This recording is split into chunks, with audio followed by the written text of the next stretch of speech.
Seat है उसकी कहा जा सकता है कि जो पल पल की जो जानकारी है वो यहां पर जुटाई जा रही है। इन तस्वीरों के अंदर आप देख सकते हैं कि किस तरीके से यहां पर जो तैयारियां हैं वो यहां पर की गई है। कुल मिलाकर कहा जा सकता है कि पूरी तरीके से जो यहां पर जो भारतीय जनता पार्टी है, सभी जो 7 सीटें हैं इनके ऊपर कहा जा सकता है कि जो यहां पर जो पूरी तैयारी के साथ यहां पर जो आंखें हैं वो यहां पर गड़ई हुई है। तो आप तस्वीरों के अंदर यहां पर देख सकते हैं कि किस तरीके से यहाँ पर जो पूरी जो तैयारियां हैं वो यहाँ पर की गई है। हमारे साथ इस वक्त जो बीजेपी के जो श्रवण सिंह बगड़ी जी हैं वो भी हमारे साथ मौजूद है। सीधा हम उनसे जानेंगे कि किस तरीके से कुल मिलाकर जो आज की जो तैयारियां हैं।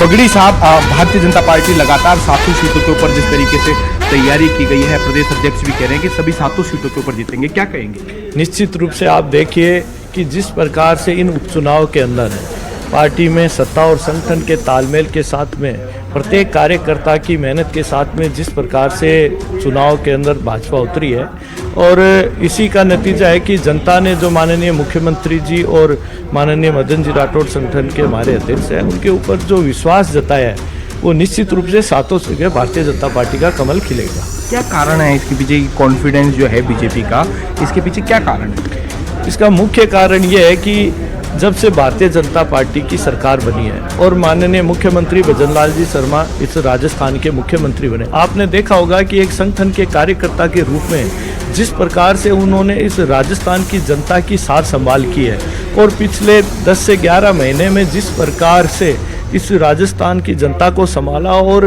जिस राजस्थान के लिए उन्होंने जो काम किया और राजस्थान आज प्रगति के रास्ते पे चल रहा है, तो जनता ने उन पर झुंझुनू की बड़ी खबर आ रही है निकलकर। एक बार फिर से छठे राउंड की काउंटिंग के बाद बीजेपी आगे हो गई, यानी कि जो निर्दलीय प्रत्याशी आगे चल रहे थे और अब उनको निर्दलीय प्रत्याशी राजेंद्र गुढ़ा को पछाड़ते हुए फिर से बीजेपी आगे चली गई। जबरदस्त त्रिकोणीय मुकाबला है। बिल्कुल, राजेंद्र बाबू ने बढ़त बना ली है। झुंझुनू से इस वक्त की सबसे बड़ी खबर है, छठे राउंड में फिर से बीजेपी आगे हो रही है। निर्दलीय बीजेपी के बीच में सीधी फाइट नजर आ रही है। कृष्ण सिंह शेखावत हमारे संवाददाता झुंझुनू से जुड़ चुके हैं। 22 राउंड तक चलेगा लग रहा है मुकाबला। कृष्ण जी रविंद्र, मैं आपको बता दूं कि झुंझुनू विधानसभा उपचुनाव में रोचक मुकाबला देखने को मिल रहा है। लगातार उलटफेर है वो जारी है। छठे राउंड का जो मतगणना होने के बाद जो भाजपा के राजेंद्र बाबू हैं उन्होंने 4348 मतों की बढ़त बनाई है। वहीं अब तक के मतों की बात करें तो भाजपा के राजेंद्र बाबू को 21,591 मत मिले हैं। वहीं निर्दलीय प्रत्याशी राजेंद्र सिंह गुढ़ा को 17,243 मत मिले हैं। वहीं कांग्रेस के अमित होगा हैं उनको 10,037 मत प्राप्त हुए हैं। तो लगातार उलटफेर है वो जारी है और इस जो छठे राउंड में है वो बीजेपी ने बढ़त की लंबी छलांग लगाई है। और जो बढ़त मौजूद है, जिस तरह से आगे पीछे हो रहे हैं ये, तो जो प्रत्याशी हैं, प्रत्याशी के जो समर्थक हैं, उनकी बेचैनी, उनकी उत्साह किस तरह से देखने को मिल रहा है?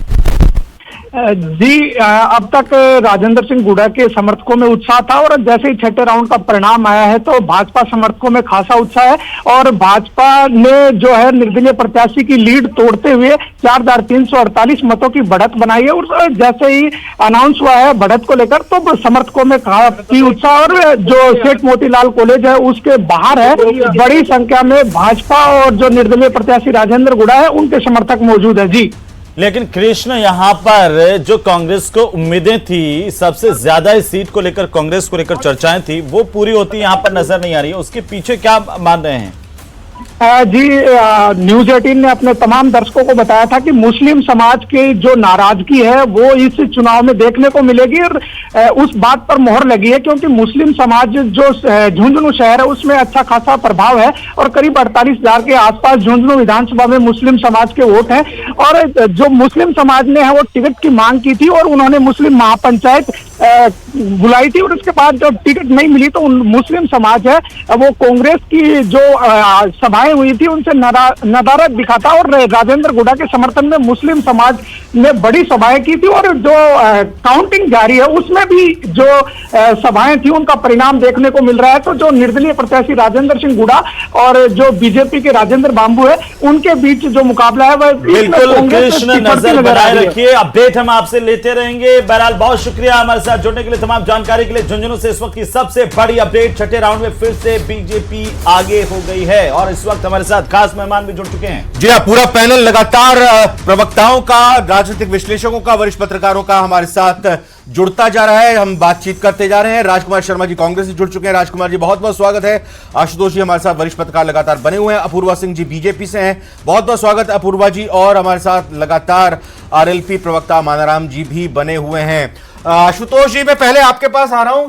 देखिए, 18 से लेकर 22 राउंड तक की इन 7 सीटों पर काउंटिंग है। जिस तरह से क्रिकेट में कहते हैं ना कि आखिरी गेंद तक जीत हार का पता नहीं लगाया जा सकता, अंदाजा नहीं लगाना चाहिए, कोई कयास नहीं लगाना चाहिए। लग रहा है कि राजस्थान की 7 सीटों पर आखिरी राउंड तक अंदाजा कोई ना लगा ले कि हम जीत रहे हैं या हार रहे हैं। बिल्कुल रविंद्र जी, T20 मैच की तरह हमको अंतिम बॉल तक का इंतजार करना पड़ेगा। आरएलपी ने अभी जो 5वें राउंड की मतगणना हुई है, उस 5वें राउंड की मतगणना में कुछ बढ़त हासिल की है, हालांकि अभी भी दूसरे नंबर पर खीपसर पर है।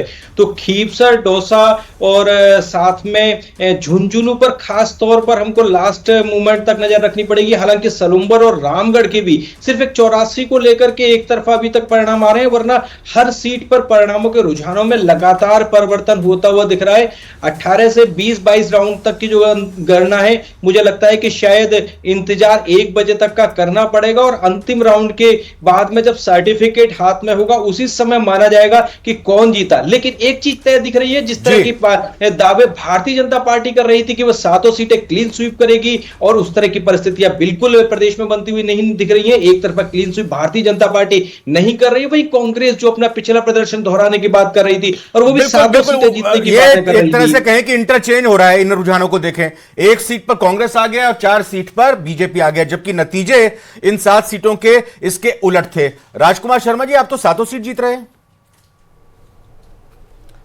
देखिए रविंद्र जी, परिणाम नहीं है, रुझान है।